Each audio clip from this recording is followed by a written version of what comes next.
Reel star Surendra Patil यांची बलात्काराच्या आरोपातून कोर्टाकडून निर्दोष मुक्तता। प्रेम संबंधातून सुरू झालेल्या भांडणात बलात्काराचा आरोप केल्याचे फिर्यादीकडून कोर्टासमोर कबुली। डोंबिवलीत काही दिवसापूर्वी रील स्टार सुरेंद्र पाटील यांच्या विरोधात बलात्काराचा गुन्हा दाखल झाला होता। हा गुन्हा नोंद झाल्यानंतर सुरेंद्र पाटील यांची मोठी बदनामी झाली होती। मात्र फिर्यादी आणि आरोपी यांच्यात काही काळ प्रेम संबंध होते। प्रेम संबंधातून या दोघांमध्ये वादावादी झाली आणि फिर्यादीने सुरेंद्र पाटील यांच्या विरोधात पोलीस स्टेशनमध्ये बलात्काराचा गुन्हा दाखल केला।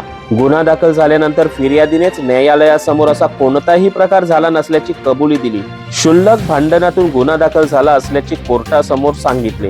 त्यामुळे रील स्टार सुरेंद्र पाटील यांची कोर्टाकडून निर्दोष मुक्तता करण्यात आली आहे।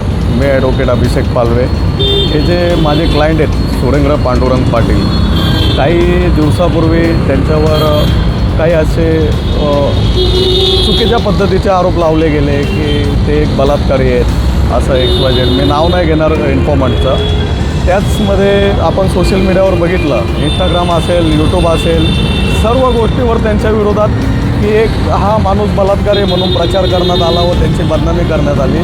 लेकिन आपल्या सर्वांना माहिती आहे, सत्य परेशान हो सकता है, पराजित नाही। तर त्या आज सत्याचा विजय झाला आहे। कोर्टामध्ये जेव्हा केस चालू झाली, केस स्टँड झाली, तेव्हा मेहरबान न्यायालयाच्या हे लक्षामध्ये आले की CDR रिपोर्ट बघण्यात आला की विक्टीमचे आणि यांचे कॉल रेकॉर्ड चेक करण्यात आले आणि विक्टीम या स्वतः कोर्टामध्ये उभा राहून स्वतः विक्टीमने स्टेटमेंट दिलं आहे की असा काय प्रकार झालेला नव्हता, जे काय झालं आमच्याकडून नकळत झालेलं आहे। तर त्याच ग्राउंड्सवर मेहरबान न्यायालयाने त्यांना निर्दोष मुक्तता केली आणि आपल्यामार्फत, आपल्या TV मार्फत आपल्याला मी रिक्वेस्ट करतो की जी माझ्या क्लायंटची जी काय मानसिक स्थिती बिघडली गेली, जे काय त्यांच्या विरुद्ध इंस्टाग्रामला असेल, यूट्यूबला असेल, माझ्या क्लायंट विरुद्ध जो काय खोटा आरोप लावण्यात आला व त्यांची बदनामी करण्यात आली, ते सर्व video humbly request for you all की त्या व्हिडिओ डिलीट करण्यात यावा आणि त्यांची समाजामध्ये जी पहिली बिझनेसमॅन, चांगले प्रसिद्ध बिल्डर